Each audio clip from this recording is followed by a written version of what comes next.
Hallelujah, price the lord. ದೇವರ ಪರಿಶುದ್ಧ ನಾಮಕ್ಕೆ ಸ್ತೋತ್ರವಾಗಲಿ. ರಾತ್ರಿ ವೇಳೆಯಲ್ಲಿ ಮತ್ತೊಂದು ಆವರ್ತಿ ನಮ್ಮನ್ನೆಲ್ಲ ತೆಗೆಸಿಕೊಂಡು ಕರ್ತನ ಕರಗಳಲ್ಲಿ ಒಪ್ಪಿಸಿಕೊಟ್ಟು ಒಂದು ವಾಕ್ಯ ಭಾಗವನ್ನು ತೆಗೆದುಕೊಳ್ಳೋಣ. ಕೀರ್ತನೆ ಗ್ರಂಥದಿಂದ 51ನೇ ಕೀರ್ತನೆ, ಅದರಲ್ಲಿ ಮೊದಲನೇ ವಚನವಾಗಿದೆ.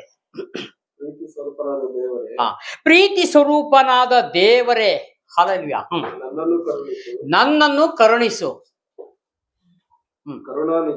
ಕರುಣಾನಿಧಿಯೇ, ಸಾಕು.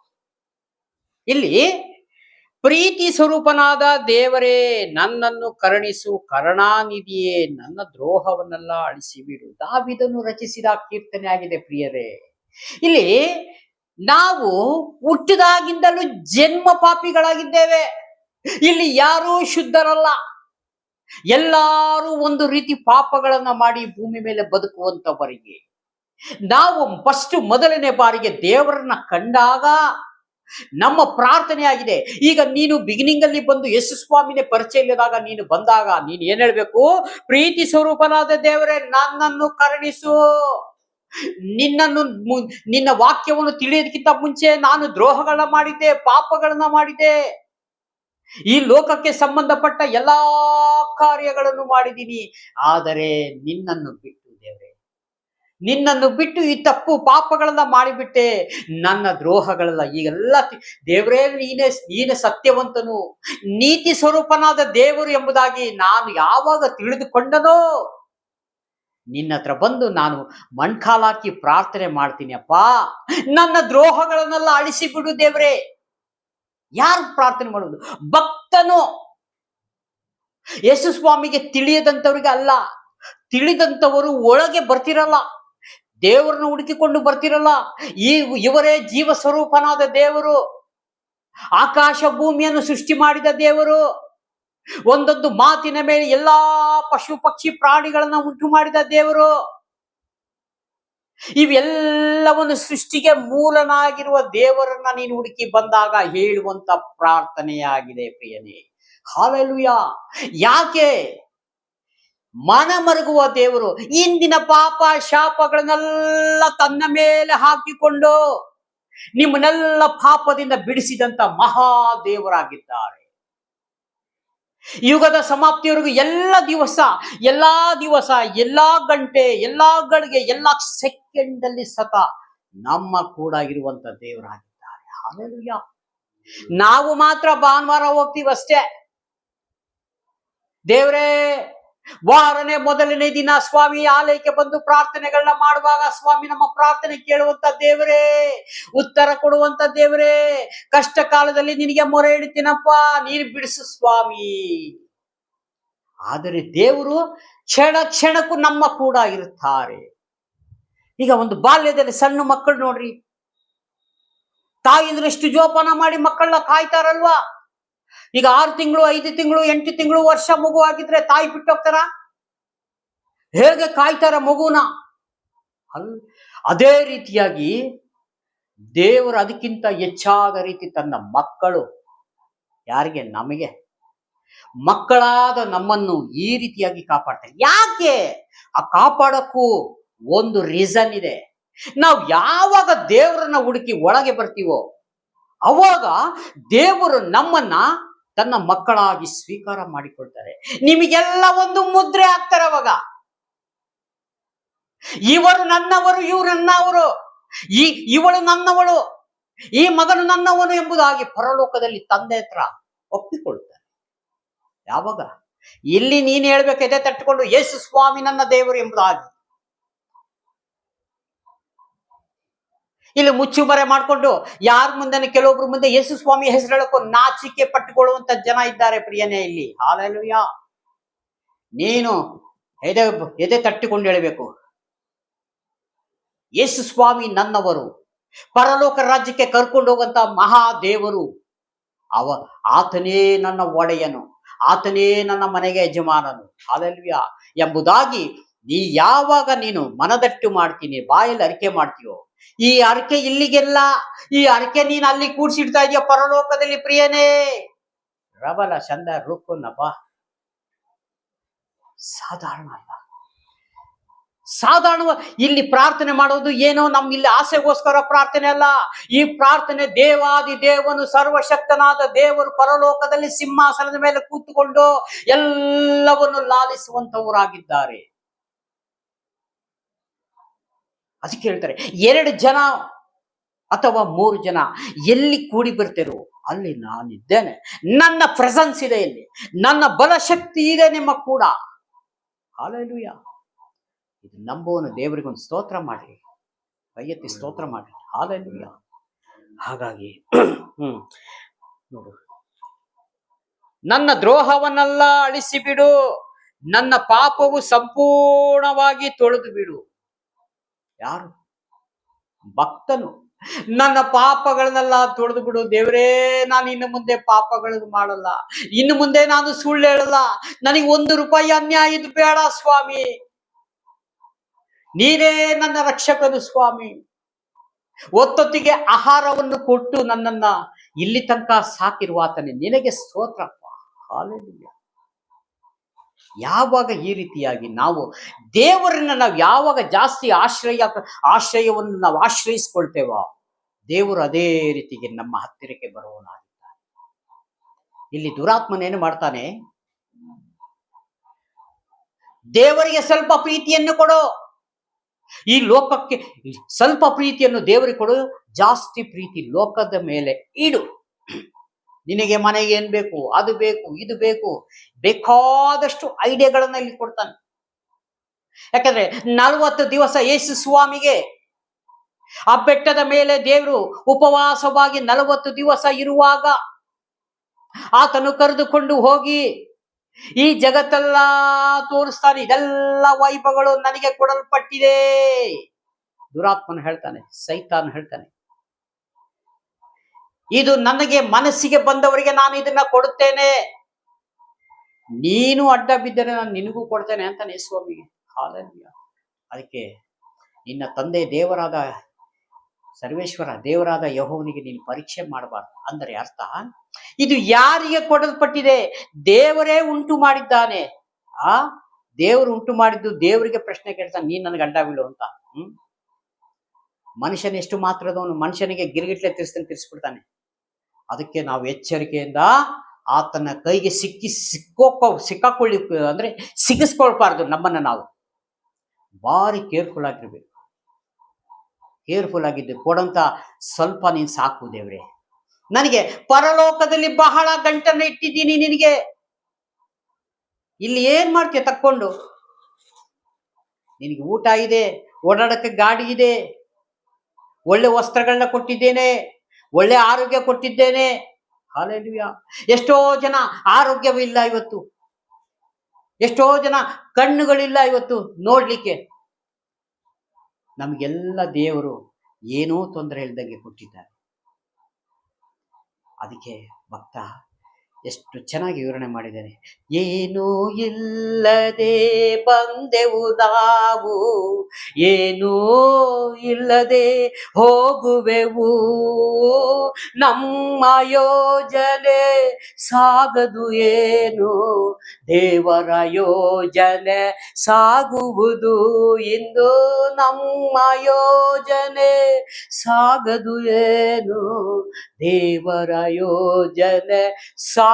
ಹೀಗೆ ದೇವರ ಯೋಜನೆಗೆ ಒಳಗಾಗಿ ನಮ್ಮನ್ನ ನಾವು ಒಪ್ಪಿಸಿಕೊಟ್ಟಾಗ ಪರಲೋಕದ ದೇವರು ಉತ್ತಮವಾದನ್ನೇ ಕೊಡುತ್ತಾರೆ. ನಾವಾದ್ರೆ ಹೋಗಿ ಒಂದು ಡೂಪ್ಲಿಕೇಟ್ ಆರಿಸ್ಬೋದು ಪ್ರಿಯನೇ, ಆದ್ರೆ ದೇವರು ಕೊಡುವಂಥದ್ದು ಈ ಎಕ್ಸ್ಪೈರ್ ಇಲ್ಲ, ಅದಕ್ಕೆ ಲೈಫ್ ಟೈಮ್ ವಾರಂಟಿ ಗ್ಯಾರಂಟಿದ ಕೊಡ್ತಾರೆ ದೇವರು. ಅಂಥದನ್ನ ನಾವು ಹುಡುಕಿ ಹೋಗ್ಬೇಕಾಗಿದೆ. ಅದಕ್ಕೆ ಸ್ವಾಮಿ ಹೇಳ್ತಾರೆ, ದೇವರ ರಾಜ್ಯಕ್ಕಾಗಿ ನೀತಿಗಾಗಿ ತವಕ ಪಡ್ರಿ, ಬಾಕಿ ಎಲ್ಲವೂ ಕೂಡ ನಿಮ್ಮನ್ನ ಹಿಂಬಾಲಿಸುವುದು. ನಿಮ್ಮ ಕೆಲಸ, ನಿಮ್ಮ ಕಾರ್ಯ, ನಿಮ್ಮ ಪ್ರತಿ ಒಂದು ನಿಮ್ಮನ್ನ ಕೂಡ ನೀವು ಹೋಗ್ತಾ ಇದ್ರೆ ನಿಮ್ಮ ಹಿಂದೆ ಹಿಡ್ಕೊಂಡು ಬರ್ತಾವ. ಇವತ್ತು ಇದನ್ನು ಬಿಡ್ತೀವಿ, ಬ್ಯಾಡ್ದಿದ್ದಕ್ಕೆ ನಮ್ಮ ಕೈಗೆ ಸಿಕ್ಕೋದಿಲ್ಲ, ಅಂತದಕ್ಕೆ ಹೋಗಿ ಒದ್ದಾಡ್ತೀವಿ ನಾವು. ಅದಕ್ಕಾಗಿ ದೇವರು ನಮ್ಮನ್ನ ಕರೆದಿಲ್ಲ. ಇದು ನಾವು ಚೆನ್ನಾಗಿ ಅರ್ಥ ಮಾಡ್ಕೊಂಡಿರ್ಬೇಕು. ಕೇಳಬಹುದಮ್ಮ? ನನ್ನ ದೋಷವನ್ನು ಪರಿಹರಿಸಿ ನನ್ನನ್ನು ಶುದ್ಧಿಗೊಳಿಸಿ. ನನ್ನ ದೋಷವನ್ನು, ನನ್ನ ಹಿಂದಿನಿರೋ ದೋಷಗಳು ಪಾಪಗಳು ಯಾವುದೇ ಇದ್ದರೂ ಅದನ್ನ ಪೂರ್ತಿ ತೆಗೆದು ಹಾಕಿ ನನ್ನನ್ನು ಶುದ್ಧಿಗೊಳಿಸು ಸ್ವಾಮಿ. ಯಾಕೆಂದ್ರೆ ನಿನ್ನ ಹತ್ರ ಬರ್ಬೇಕಾದ್ರೆ ನಾನು ಶುದ್ಧಿ ಆಗಬೇಕಲ್ವೋ. ಅಶುದ್ಧಿ ಆದ್ರೆ ನಿನ್ನ ರಾಜ್ಯದಲ್ಲಿ ನನಗೆ ಸ್ಥಳ ಇಲ್ಲ. ಹಾಲೆಲೂಯಾ. ನಿನ್ನ ಸ್ಥಳದಲ್ಲಿ ಬರಬೇಕಾದ್ರೆ ನಾನು ಎಲ್ಲವನ್ನು ಬಿಟ್ಟು ಶುದ್ಧಿಯಾಗಿ ನನ್ನ ಆತ್ಮವನ್ನ ಕರೆದುಕೊಂಡು ನಡೆಸುವ ಆತನೇ ನಿಮಗೆ ಸ್ತೋತ್ರಪ್ಪ. ಈ ರೀತಿಯಾಗಿ ಭಕ್ತನು ಹೇಳುವಾಗ ಬಹಳ ಸಂತೋಷ ಪಡ್ತಾರೆ ಪರಲೋಕದಲ್ಲಿ ದೇವರು. ಅಯ್ಯೋ, ಅದಕ್ಕೆ ನೀತಿವಂತನು ಒಬ್ಬನಾದ್ರೆ ಇದ್ದಾನ ಈ ಲೋಕದಲ್ಲಿ ಎಂಬುದಾಗಿ ನೋಡುವಾಗ, ಆದಿಕಾಂಡ 6ನೇ ಅಧ್ಯಾಯದಲ್ಲಿ ನೋಡುವಾಗ ನೋಹನು ಕಂಡು ಬಂದನು ಅಂತ ಹೇಳ್ತದೆ. ಆ ದೇಶದಲ್ಲಿ ಎಷ್ಟು ಜನ ಇರ್ಬೋದು? ಬೇಕಾದಷ್ಟು ಜನ ಇದ್ರು. ಆ ಜನಗಳಲ್ಲಿ ನೀತಿವಂತನಾದ ಒಬ್ಬನು ಹುಡುಕಿದಾಗ ನೋಹನ ಸಿಕ್ಕಿತು, ಅವನ ಫ್ಯಾಮಿಲಿ ಸಿಕ್ಕಿತು. ಹಲ್ಲೆಲೂಯಾ. ಅವನ ಮುಖಾಂತರ ಇಡೀ ಕುಟುಂಬವನ್ನೇ ರಕ್ಷಣೆ ಆಯ್ತು. ಅವನ ಮುಖಾಂತರ ಎಲ್ಲ ಮೂಗಿನಿಂದ ಶ್ವಾಸ ಬಿಡ ಒಂದೊಂದು ಜೊತೆ ಪ್ರಾಣಿ ಪಕ್ಷಿಗಳು ಎಲ್ಲ ಉಳಿಸಿ ಕಾಪಾಡಿದನು ಅಂತ ದೇವರು ಹೇಳ್ತಾರೆ. ಹಾಗೆ ಈಗ ನೀನು ರಕ್ಷಣೆ ಮಾರ್ಗದಲ್ಲಿ ನಡೆದರೆ ನಿನ್ನ ಕುಟುಂಬ ಜಯವನ್ನು ಕಾಣುತ್ತೆ. ನಿನ್ನ ಆಟೋ ರಿಕ್ಷಾ ಜಯ ಕಾಣ್ತದೆ, ನಿನ್ನ ಮೋಟರ್ ಬೈಕ್ ಜಯ ಕಾಣ್ತದೆ. ನೀನು ಹೋಗುವಾಗ ನಿನ್ನ ಟೈರಲ್ಲಿ ಗಾಳಿ ಇಲ್ಲ ಅಂತಂದ್ರೆ ದೇವರು ಅದನ್ನ ಸಮೃದ್ಧಿಯಾಗಿ ಇಡ್ತಾನೆ. ಯಾಕೆಂದ್ರೆ 7 ಕಿಲೋಮೀಟರ್ ಬರೀ ಪಂಚರ್ ಆಗಿದ್ದು ಬೈಕಿನ ಬರೀ ಸ್ವಲ್ಪ ಬ್ಲೋ ಹೊಡೆದ ತಕ್ಷಣ ನಿಂತೋಗಿದೆ ನನ್ನ ಗಾಡಿ. 7 ಕಿಲೋಮೀಟರ್ ಒಂದು ಅರಣ್ಯದಲ್ಲಿ ಒಂದು ಕಾಡಲ್ಲಿ ಹೋಗಿ ಸೇವೆಗೆ ಹೋಗಿದ್ದಾಗ ಹೊಸ ಟೈರು, ಚೆನ್ನಾಗಿರೋ ಟೈರ್ ಪಂಚರ್ ಆಗಿದೆ. ಒಂದು ಅರ್ಧ ಕಿಲೋಮೀಟರ್ ತಳ್ಕೊಂಡು ಬಂದ್ವಿ. ಅಲ್ಲಿ ಬಂದ ಒಬ್ರು ಮನೆ ಕೇಳಿದಾಗ ಅವರು ಇಲ್ಲ, 7 ಕಿಲೋಮೀಟರ್ ಹೋಗ್ಬೇಕಣ್ಣ, ಇಲ್ಲಿ ಪಂಚರ್ ಶಾಪ್ ಇಲ್ಲ. ಹಲ್ಲೆಲೂಯಾ. ದೇವರು ಮಾಡಿದ ಮಹತ್ ಕಾರ್ಯ ನೋಡ್ರಿ. ಅವ್ರ ಮನೆಗೆ ಸ್ವಲ್ಪ ಗಾಳಿ ಹಾಕಿ ಕೊಟ್ರು, ಗಾಳಿ ನಿಲ್ತಾನೆ ಇಲ್ಲ. ಅಂತಹ ಪರಿಸ್ಥಿತಿಗಳು ಗಾಳಿ ನಿಂತಿದೆ. 7 ಕಿಲೋಮೀಟರ್ ಹೋಗಿ ಪಂಚರ್ ಅಂಗಡಿ ಸಿಕ್ಕಿದಾಗ ಅಲ್ಲಿ ಬ್ಲೋ ಹಿಡಿತು. ದೇವ್ರ ನಾಮಕ್ಕೆ ಮಹಿಮೆ ಆಗಿದೆ. ಇದು ದೇವರು ಮಾಡುವಂತ ಕಾರ್ಯ ಆಗಿದೆ. ಪಂಚರ್ ಶಾಪ್ ಸಿಗೋವರೆಗೂ ಬ್ಲೋ ಹಿಡಿದಿಲ್ಲ, ಆಮೇಲೆ ಬ್ಲೋ ಹಿಡಿತು. ಅಲ್ಲಿ ದುಡ್ಡು ಕೊಟ್ಟು ಪಂಚರ್ ಹಾಕಿಸಿಕೊಂಡು ಸೀದಾ ಶಿವಮೊಗ್ಗ ಬಂದು ತಲುಪಿದ್ವಿ. ಆದ್ರೆ ದೇವರಲ್ಲಿ ಇಲ್ಲದೆ ಇರುವಂತವ್ರಾಗಿದ್ರೆ 7 ಕಿಲೋಮೀಟರ್ ಕಲ್ಲು ಮಣ್ಣೂರೊಳಗೆ ಕರ್ಕೊಂಡು ಹೋಗ್ಬೇಕಿತ್ತು. ಊಟ ಇಲ್ಲ, ನೀರಿಲ್ಲ. ಅರಣ್ಯದಲ್ಲಿ ಮೋಶೆ ಮುಖಾಂತರ ಲಕ್ಷ ಜನನ್ನ ನಡೆಸಿಕೊಂಡು ಬರ್ಬೇಕಾದ್ರೆ ಬಂಡೆ ಹೊಡೆದು ನೀರು ಕೊಟ್ರು. ದೇವದೂತರು ಊಟ ಮಾಡುವಂತ ಮನ್ನಗಳನ್ನ ಕೊಟ್ರು. ಆಕಾಶದಿಂದ ಆ ಪಕ್ಷಿಗಳನ್ನ ಕೆಳಗೆ ಬೀಳಿಸಿದ್ರು ದೇವರು. ಎಷ್ಟು ಬೇಕಾದ ಊಟ ಮಾಡಿ. ನಿನ್ನ ಬಟ್ಟೆ ಜೀರ್ಣ ಆಗ್ಲಿಲ್ಲ, ಚಪ್ಪಲಿನ ನಿಂದ ಏನು ಅರ್ಧೋಗ್ಲಿಲ್ಲ, ಕಿತ್ತೋಗ್ಲಿಲ್ಲ. ನೀನು ಚಿಕ್ಕ ಪ್ರಾಯದಲ್ಲಿ ಹಾಕಿರೋ ಬಟ್ಟೆ ನೀನು ಹೇಗೆ ಬೆಳೆದ ಅದೇ ಬಟ್ಟೆ ಹಾಗೆ ಬೆಳೀತು ಅಂತದೆ. ಹಾಗೆ ಇನ್ನೆಂತ ಉದಾಹರಣೆ ಕೊಡ್ಲಪ್ಪ ನಿಮಗೆ ಅಂತಾರೆ ದೇವರು. ಇನ್ನೆಷ್ಟು ನಿಮ್ಮನ್ನ ನಾನು ಸಹಿಸಿಕೊಳ್ಳಿ? ಇನ್ನೂ ನಿಮಗೆ ಬುದ್ಧಿ ಇಲ್ವಾ? ಇನ್ನೂ ನಿಮಗೆ ಜ್ಞಾನ ಇಲ್ವಾ? ಇನ್ನೂ ನಿಮಗೆ ತಿಳುವಳಿಕೆ ಇಲ್ವಾ? ನಶಿಸಿ ಹೋಗೋ ಆತ್ಮಗಳಿಗಾದ್ರೂ ಒಂದು ಮಾತನ್ನ ಹೇಳ್ರಿ. ಒಂದು ಆತ್ಮವಾದ್ರ ಪರಲೋಕ ರಾಜ್ಯದ ಕಡೆ ಸೇರಿಸ್ರಿ ಅಂತಾರೆ ಯೇಸು. ಹಾಗಾಗಿ ನಾವು ಹೆಚ್ಚಾಗಿ ದೇವರ ಜ್ಞಾನದಿಂದ ನಾವು ಬೆಳಿಬೇಕಾಗಿದೆ. ನಾನು ದ್ರೋಹಿ ಎಂದು ನಾನೇ ಒಪ್ಪಿಕೊಂಡಿದ್ದೇನೆ. ನಾನು ದ್ರೋಹಿ ಎಂದು ನಾನೇ ಒಪ್ಪಿಕೊಂಡಿದ್ದೇನೆ. ನನ್ನ ಪಾಪವು ಯಾವಾಗಲೂ ನನ್ನ ಮುಂದೆ ಇದೆ.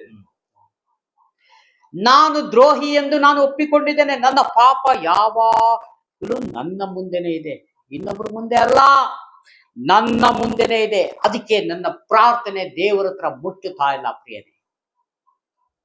ನೀ ಎಷ್ಟು ಪ್ರಾರ್ಥನೆ ಮಾಡಿದ್ರು, ನೀನು ಮಲ್ಕೊಂಡು ಉಲ್ಡಾಡಿ ಪ್ರಾರ್ಥನೆ ಮಾಡಿದ್ರು, ಮಂಡ್ಕಲ್ ಹಾಕಿ ಪ್ರಾರ್ಥನೆ ಮಾಡಿದ್ರು, ನನ್ನ ಪ್ರಾರ್ಥನೆ ನಿನ್ನ ಪ್ರಾರ್ಥನೆ ಪರಲೋಕಕ್ಕೆ ಹೋಗುವುದಿಲ್ಲ. ಯಾಕೆ? ನನ್ನ ಪಾಪವೇ ನನಗೆ ಅಡ್ಡಗೋಡೆ ಯಾರು. ಇದು ಯಾವಾಗ ನೀನು ಕಣ್ಣೀರಿಟ್ಟು ದೇವರೇ ಇದನ್ನೆಲ್ಲ ತೆಗೆದು ಹಾಕು ಅಂತ ಹೇಳಿ ಆ ಪಾಪವೆಂಬ ಗೋಡೆಯನ್ನ ಕಿತ್ತು ಹಾಕಿದರೆ ಡೈರೆಕ್ಟ್ ಆಗಿ ನಿನ್ನ ಪ್ರಾರ್ಥನೆ ಪರಲೋಕ ಮುಟ್ಟುತ್ತದೆ ಪ್ರಿಯರೇ. ಹೆಂಗೆ ಬರುತ್ತೆ? ನಿನ್ನ ಪ್ರಾರ್ಥನೆ ಎಷ್ಟು ಸ್ಪೀಡಲ್ಲಿ ಹೋಗ್ತದೆ, ಅದೇ ಸ್ಪೀಡಲ್ಲಿ ಸ್ವಾಮಿ ನಿನಗೆ ಉತ್ತರವನ್ನು ಕೊಡ್ತಾರೆ. ನಾನೇ ನಿನಗೆ ಸಹಾಯಕನು. 25 ವರ್ಷಗಳ ಹಿಂದೆ ನನಗೆ ಕೊಟ್ಟಂತ ವಾಗ್ದಾನ ಮಾಡಿದ ತನ್ನ ನಂಬಿಗಸ್ತನಾಗಿರುವ ದೇವರು ಸಾಕ್ಷಿಯಾಗಿದ್ದಾರೆ. ಹಾಲೆಲೂಯಾ. ನಾನೇ ನಿನಗೆ ಸಹಾಯಕನು. ಒಂದು ಮಿಂಚಿನಂತೆ ಒಂದು ಆತ್ಮಕ್ಕೆ ಬಂದು ಹೊಡೆದಿರೋ ಮಾತು ನನಗೆ